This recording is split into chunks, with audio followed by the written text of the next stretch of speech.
நமஸ்காரம் நண்பர்களே. அன்னை ஆர்கானிக் வைத்தியர் Rajendran good nature YouTube channel மூலமாக சர்க்கரை வியாதியில் டைப் 1 அப்படின்னு சொல்லக்கூடிய சர்க்கரை வியாதி, அது இல்லாமல் மிக முக்கியமாக இன்சுலின் எடுத்துக்கிட்டு இருக்கேன் நாள்தோறும்.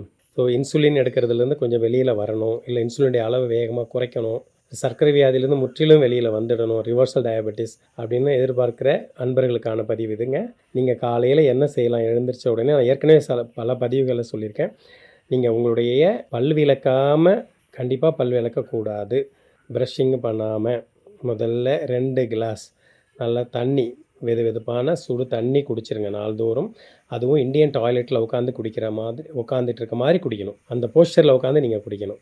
ஸோ க்ரீன் டீ குடிக்கலாம், சில மூலிகை டீ வகைகளும் குடிக்கலாம். இது குடித்து முடித்த பிறகு நீங்கள் மிக முக்கியமாக காய், கீரை, பழம், இந்த மாதிரி காய், இலை, பழம், இதில் ஒரு 5 விதமான ஜூஸ் வசதி இருக்கிறவங்க, மற்றவங்க நார்மலாக கிடைக்கிறவங்க குடிக்கலாம்.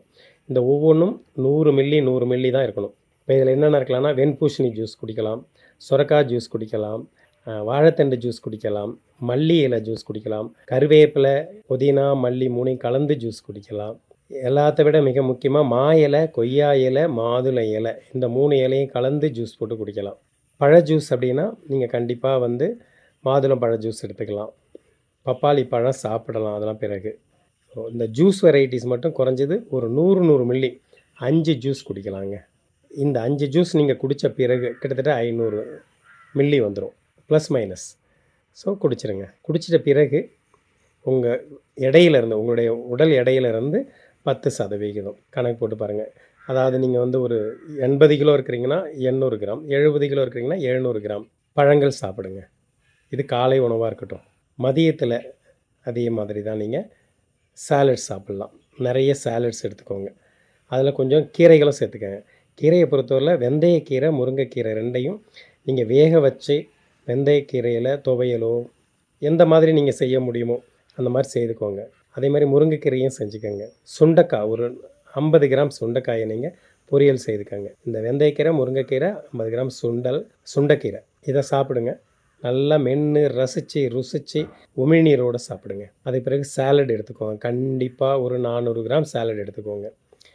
இதுக்கு பிறகு உங்களுக்கு தேவை இருந்ததுன்னா ரொம்ப லோ கார்பாக இருக்கணும், அதே சமயத்தில் ஹோல் ஃபுட்டாக இருக்கணும். இது ரொம்ப முக்கியம், வித் ஃபைபரோட. இதில் மிக முக்கியமாக சிறுதானியங்கள், மில்லட்ஸ்ன்னு சொல்லக்கூடிய சிறுதானியங்களை தேவை இருந்தால் நீங்கள் கொஞ்சம் எடுத்துக்கலாங்க. இது மதிய உணவாக எடுத்துக்கோங்க. மாலை நேரங்களில் கண்டிப்பாக 6 மணிக்கு முன்னாடி சாப்பிட்றது மிக மிக மிக அவசியம். சாப்பிட தேவை இருந்தால், தேவை இல்லைன்னா சாப்பிடாமல் இருக்கிறது ரொம்ப முக்கியம். ஆனால் இன்சுலின் எடுத்துக்கிறீங்க அப்படின்றவங்க கண்டிப்பாக நீங்கள் கொஞ்சம் இன்சுலின் எடுக்கிறதா இருந்தால் சாப்பிட்டு தான் தீரணும். இல்லைனா இரவு நேரங்களில் தூக்கத்தில் உங்களுக்கு சுகர் ரொம்ப குறையிறதுக்கான வாய்ப்புகள் ரொம்ப ரொம்ப அதிகம்.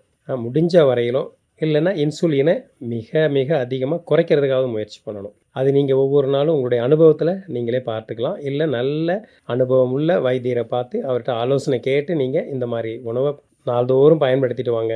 சர்க்கரை வியாதியிலேருந்து படிப்படியாக நீங்கள் விடுதலை எடுத்துடலாம். இல்லைனா முழுமையாக கேரண்டியாக விடுதலை ஆகணும், 100% ரிவர்சல் டயபெட்டிஸ் வரணும் அப்படின்னு நினச்சிங்கன்னா எங்களை நேரடியாக தொடர்பு கொள்ளுங்கள். அதற்கான வழிமுறைகளை சொல்கிறோம். உணவு பழக்க வழக்கங்களை மாற்றிக்கோங்க. ஸ்டெப் பை ஸ்டெப்பாக நீங்கள் கண்டிப்பாக உங்கள் சர்க்கரை வியாதியிலேருந்து முழுமையாக வெளியில் வந்துடலாங்க. நன்றி, நமஸ்காரம்.